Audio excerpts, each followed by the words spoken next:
All right. Today is electrolytes. All right. This is the one that if you ever wondered why you cramped out, or if you had issues with your muscles getting loose, this is gonna help with all that stuff. So big things here today is that we're gonna work on what we need to eat for electrolytes, why they need to process that we need to process, and what organs it affects. Now, I'm gonna be able to really break this down because I'm a product of somebody who has suffered severe muscular damage from not having electrolytes stored up enough and or flushing them out too much. So this is gonna be the other side of the conversation that would happen when we drink a lot of water. Okay, so in the beginning with electrolytes, we know electrolytes to be certain things or certain products. When you think about electrolytes, what do you drink? Gatorade. Gatorade, all right. That's pretty much what I call brandy. All right? That's what happens. So Gatorade is known for electrolytes, but do you know what the electrolytes are? Does anybody want to take a guess? Sodium and potassium. That's 2. Magnesium. Thank you, 3. Man, the kid's a stud. Oh yeah. That's what I'm talking about. All right, sodium, potassium, and magnesium. So listen, to sum it up in basic categories, these 3 items are important for the way a muscle acts, reacts, contracts, releases, and then also gets rid of waste from the muscle. As you flex, so ready, Hyatt, stand up and flex for me real quick. Are you going to flex? All right, big, all right, yeah, man, big sexy. Clap it up for Hyatt, man. Looking good, man, looking good. Okay, so listen. When Hyatt flexed, what you don't know is happening inside his body is that it's recruiting oxygen to come in, fluid is being used, glycogen is being used, and it's like a motor, all right? And then as a motor has its fire point, it needs to have waste. Now, as that waste leaves a vehicle, it goes out the exhaust. And inside your body, that waste can build up inside of a cell, okay? It also has to leave, we'll just break it down to the bladder, right? And then the urinary system, and we have to use the bathroom and also through sweat excretion. So when we sweat, we're releasing toxins. So if you're not sweating, it's not going to be good. Okay, you got to sweat. Opening up your sweat glands is important. You're going to find out that there's people that may not sweat very easily. Chances are that will change dramatically. Then, if you go to the bathroom and you keep going to the bathroom, the waste will continue to move. Now, what organ is tied to us going to the bathroom to pee? Bladder. The brain. Liver. Kidneys. See, I told you. Kidneys. Let's go. I lost my All right. Because the kidney stone. All right. So the kidneys. The kidneys have a waste point that can get so high that they can shut down. We talked about this before in my story, right? I told you about tubular necrosis, how the waste will build up in the kidneys and the tubes go into the kidneys, they'll seize up and the kidneys get choked out, and that's where we get kidney failure. When the muscles are trying to break down at a rapid rate, we gotta have electrolytes. We have to. It's super important. And so we need to keep this stuff moving inside of our body. Not to make it crazy science stuff, to make it fully applicable to baseball and nutrition, we have to make sure we get enough in. So how are we gonna do that besides drinking Gatorade?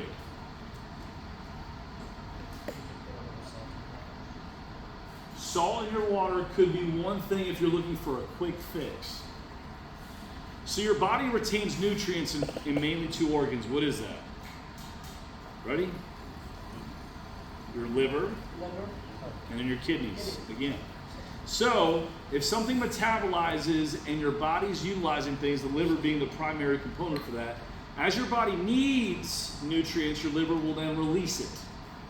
You see how it works? So we store it, then your body needs it, and it releases it. So as your muscles are breaking down and you're competing, your body is then trying to recover. And your liver then takes on the strain. And so it's super important that we take care of the stuff that the liver needs to function at a high rate. And nobody ever thinks about that. Or you don't ever hear nothing about that on a Gatorade bottle, right? Because that's like way over the top stuff, but they never tell you why you should hydrate a certain way or you should have electrolytes in a certain way. So many athletes will have a Gatorade, a Powerade, Body Armor, heck, even this new drink that's out there called Prime. That's bad stuff. I don't care what it I heard you tastes get like. cancer.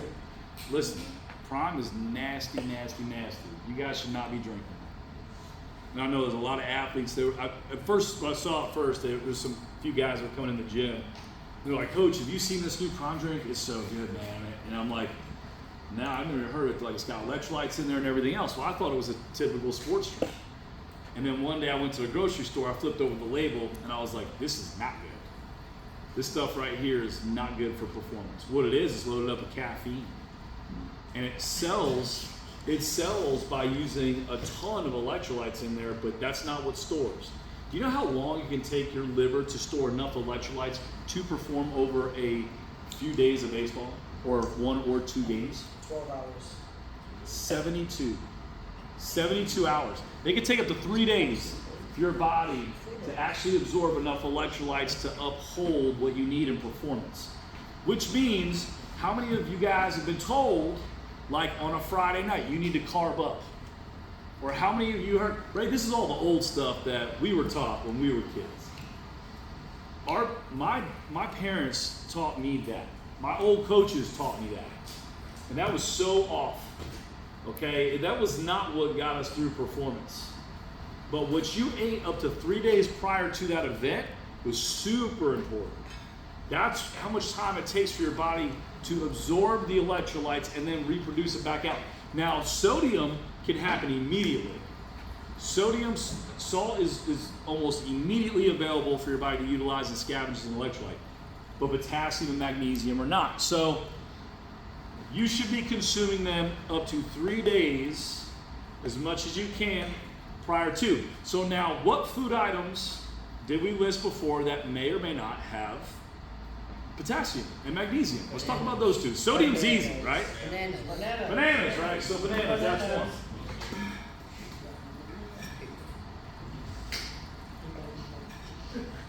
Bananas, okay?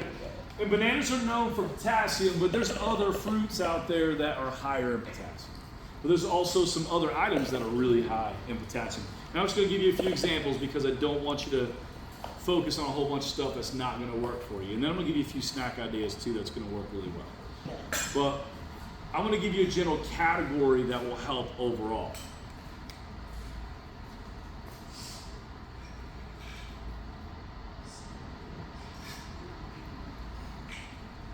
Green vegetables. Green veggies are going to load you up in a lot of different things, and that's why it's super important to have them for athletes, not for the other reasons that people would think, but athletes really need to have a diet that has a lot of extra greens in it. That stuff is crucial for performance. And if you want those electrolytes to really to sustain and to be utilized as you go throughout a few games, now I'm talking about when we open up a series, and let's say we're playing, I don't care if it's maybe, let's say, First Baptist or we're playing Pinewood. I don't care who we're playing. But let's say we open up a series and it's a Monday, Tuesday game. You're going back to back. So what you decide to do Friday and Saturday is starting to determine how you perform for Monday. That's the problem with a lot of athletes, because how many of y'all want to screw up your diet on the weekend? Right? I mean, shoot, I know I love to go out and eat once in a while on a weekend. So if you're aware of this now, you should be able to balance this out. You can make it pretty easy for yourself. So you need to really work on the items that will help establish that and build up and store it over that course of time. Let's go over another one. This one you're going to be like, what? Lima beans. Lima beans. Dude, those are good. Right. I'm not. I had those last night. Coach, I had those last night. You're the one that took me. All right. So lima beans. Lima beans are loaded, and I mean loaded in potassium. Loaded. it makes a banana look like nothing. You know what I'm saying? And there's other food items too, but the main thing is that with a certain amount of things that you can eat, you can really elevate your body's performance level and make it happen so fast. And there's other things out there like grapefruit. There's I'm sure you all know what certain other items like vitamin C, is oranges, right? There's other areas in foods that are going to be super loaded in potassium, and other items for magnesium too. I've always said like a good summer salad is a great way to alleviate a lot of these issues. In a summer salad, you're going to have different fruits and greens and protein inside of a salad. You add some eggs to that, and you can have a real pumping salad. All right. Now, I know a lot of young kids are going to be like, "Man, I'm not eating no salad." Now, I'm telling you right now that it may not be the best, and it's not my number one go-to, and I'm talking about muscular performance. But when I'm talking about storing for electrolytes for that one time, it's worth it. Now, here's the next question. If I was to tell you to go have a summer salad, and you were like, "Yeah, man, I'm gonna go get that from Chick-fil-A," is that gonna work? Yes. No. Hooray. That lettuce ain't even the same as the regular lettuce you get from the store. It's not the same. So don't do it. Stay away from it. Don't put stuff inside your body that's not going to work for long term. We got to make sure that those muscles perform. A lot of athletes, once again, they will struggle with cramps. They won't be able to get loose. They'll have a lot of problems on the field, or they'll talk about, "Man, my mobility is awful. My flexibility. Coach, I'm really good with this, but I can't even bend and touch my toes," or whatever it is. Look, you should be able to be strong, mobile. Baseball players have shifted a lot over the years. They're not the same as what they used to be. I explained it before in class. Where I was like, first baseman, back in the day, those were some chunkers. They were thickins. They were biggies. They really were. It was like, hey, is that guy big? Let's put him at first base. They don't have to move. Oh, yeah. Right? Like, that's what they did. We have one of those coming in. His name's Charlie. You see him? He's like 6'4", 270. Yeah. 290. He's going to struggle once I start conditioning because I don't do it like football. He said the maximum position he played, he said DH. DH? If he hits that well, I'm in. All right. Like And so big thing is though is like guys were not mobile. Well, now it's not like that no more. Look at how your first basemen are. Look at your guys like Matt Olson. Look at him. Look at Rizzo. Look at Freddie Freeman. These guys are jacked. They're ripped. They're fast. They're strong. They're flexible. They can do it all. They can do it all. You see that? They're not. It's not the way it used to be. Catchers were the next most unathletic guys on the field. Catchers, all they had to do, because if you ain't catching, you're blocking. And if it went by you, it was over. That's the way it was. At Northwood, if it gets by you, it's over. Oh, yeah. Right? So you got to block. You got to block. That's going to be one of our big focuses for catchers. If you ain't blocking, you ain't catching here. I'm telling you. If you cannot block, you will not catch here. It's that simple. You have to block. And you better block well. First baseman, if you can't dig the ball, you can't body it up, you ain't playing first base here either. You got to. We got too big of a field. We can't let everyone take all bases because we can't block or we can't get in front of it. But you have to be an athlete. Pitchers, the next most unathletic position because they would pitch and everybody else would cover. Not anymore. Not anymore. There's not one player on this ball field that is weak, that is out of shape.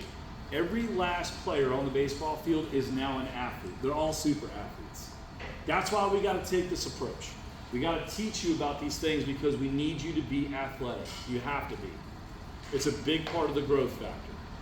And so we're going to do this step by step to make sure it helps.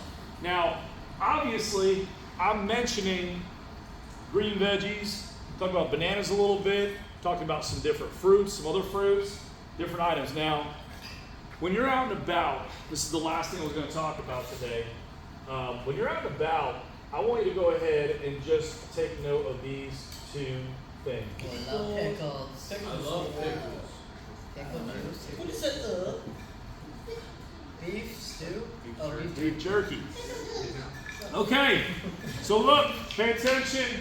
Pickles and beef jerky are located in how many different gas stations? Every single All one. right, I'll make sure we're clear. You want to give me And actually, let's go ahead and put another one on here because I mentioned them yesterday. Almonds and cashews.